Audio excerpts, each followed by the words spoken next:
Hello there and welcome.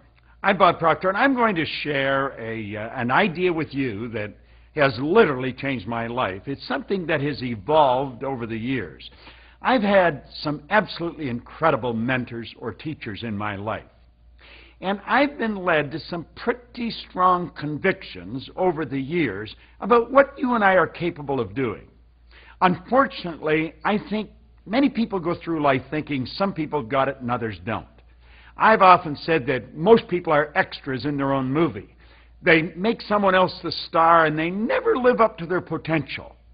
See, the truth is, there's no one alive that can even guess at what you and I are capable of doing. The wisest scientist alive cannot guess at it. There's only two sources of reference we have to go to find out anything about ourselves. One's science and the other's theology.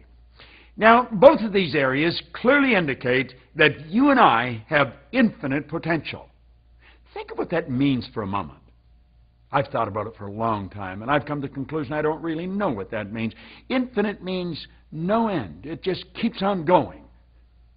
Doesn't matter how much we do, we can do more. Doesn't matter how well we do it, we can do it better. All we have to do is take a look at world records and Olympic records in sports. Take a look at it in business. Take a look at what we have accomplished, the way we communicate today, the way we travel around the world. We're not living in the same world we used to live in. The world isn't getting bigger. The world's getting smaller. It's shrinking. And that's all because we're becoming aware of who and what we are. Well, you see, I have come to the conclusion that you and I are spiritual beings. Now, I would like to clarify something right at the beginning. I am not getting into religion here. First of all, I'm not qualified to talk about religion, but I believe I am qualified to talk about the spiritual aspect of our personality because I've studied it for 50 years in another year or two, and I've worked at it for 40 years. Every day, all day. I just keep working at this, and I have come to the firm conviction that you and I are spiritual beings. We live in a physical body. And I think most people grow up and they think this is who they are. This is not who they are. This is the house we're living in. This is a body. This is a molecular structure. We are really spiritual beings. Now, for my own, I honestly believe if your program of development doesn't have a spiritual foundation, it's incomplete. It can be a great program, but it's incomplete. Because you see, we have to go to the primary cause of results. Now, you and I have been created different than any other form of life on the planet. We were given creative faculties. They're intellectual factors. Now, it's a strange thing. I taught a seminar to a group of school teachers, a couple of thousand of them. It was a number of years ago. Not one of them could tell me what our intellectual factors were. Napoleon Hill, in his phenomenal research, he come out with something. He said an educated person is not necessarily a person with an abundance of general or specialized knowledge. He said an educated person is a person who has so developed the faculties of their mind that they can acquire anything they want or its equivalent without violating the rights of others. Now think about that for a moment. It's an astounding idea. I think we have to take a look at what education is. He points out that it comes from educo, the Latin meaning to deduce, develop, or to draw from within. It's not hammering information into our head. It's becoming aware of what we've got inside. Now, it's how we use these intellectual factors that's going to dictate our emotional state or the vibration that we're in. Now, this particular module that you're watching, we don't get into what the intellectual factors are. There's perception, the will, intuition, memory, etc. We will teach those in another lesson. And it's a phenomenal lesson. Either Paul Martinelli or myself will be sharing that with you.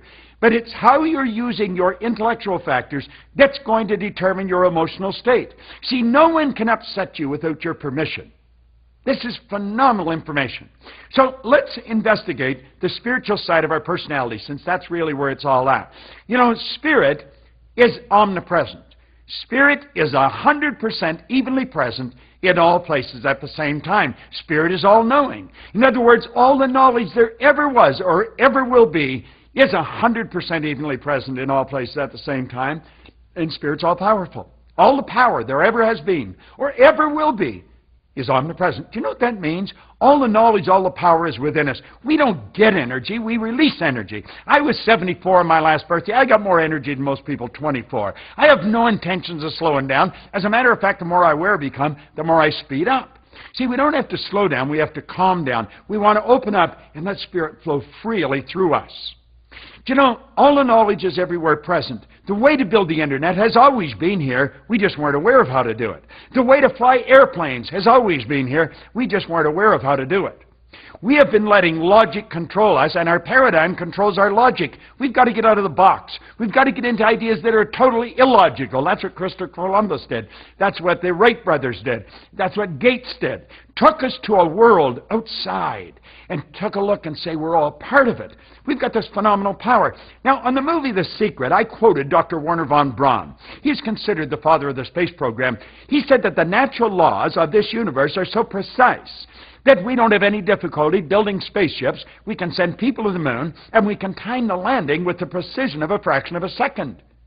He also said these laws must have been set by someone, which is an interesting point. See, I see the laws as the uniform and orderly method of the omnipotent God. A law is something that happens every time with every person everywhere. Well, one of the laws is the law of vibration. Now, the law of vibration operates on frequency. The law of vibration decrees everything moves, nothing rests. The wall that may be surrounding you right now is moving. If you took a microscope and looked at it, you'd see it moving. I've often pointed out in seminars that a body in a coffin is moving. They usually think I've really lost it at that point. But if you look at the remains in a corpse, you will see it moving. And if it wasn't, how would it ever change to dust? Now, that should keep you thinking for about 20 years. There are millions and millions of levels of vibration. We just got a few of them here on the screen. And let's think of this for a second. The highest part of you is the spiritual part, and the lowest part is the physical. Now, sitting right here in the center, the control panel in our life is what we've been given to choose with. We choose to grow or not. See, the basic law of life is create or disintegrate. Well, we've got this intellect, and if we use it properly, we will start to understand that every frequency is hooked up to the one above or the one below. Now, we're going to go a long way with this concept. That means that everything is connected.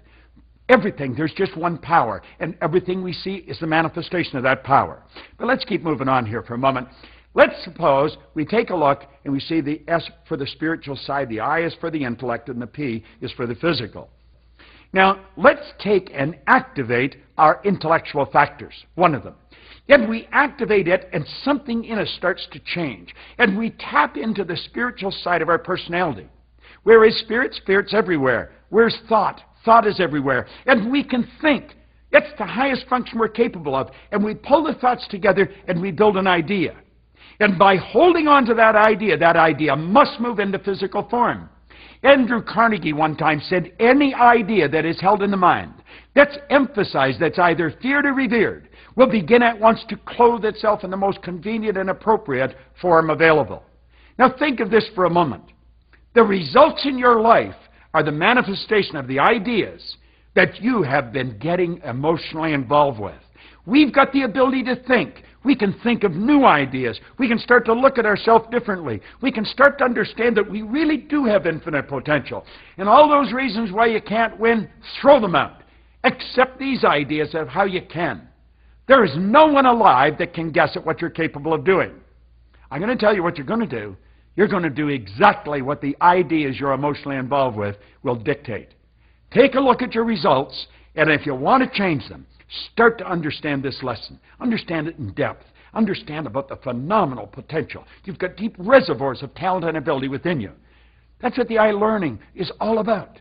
It's helping you understand this. All the greatest teachers in the world have come together to share this with you for pennies. Cost of a good lunch. And you've got this every day, all month. Start to understand the spiritual truth about who you are and the marvelous mind that you've got. You are a creative being. You can create, and you are creating the life that you're living. If you don't like it, change it. I didn't like mine, and I changed it. Today, I'm happy, healthy, and wealthy. And you know something? I'm working on a great big new idea. And I know it's going to move into form. I want to suggest you do the same thing. This is Bob Proctor, and thank you.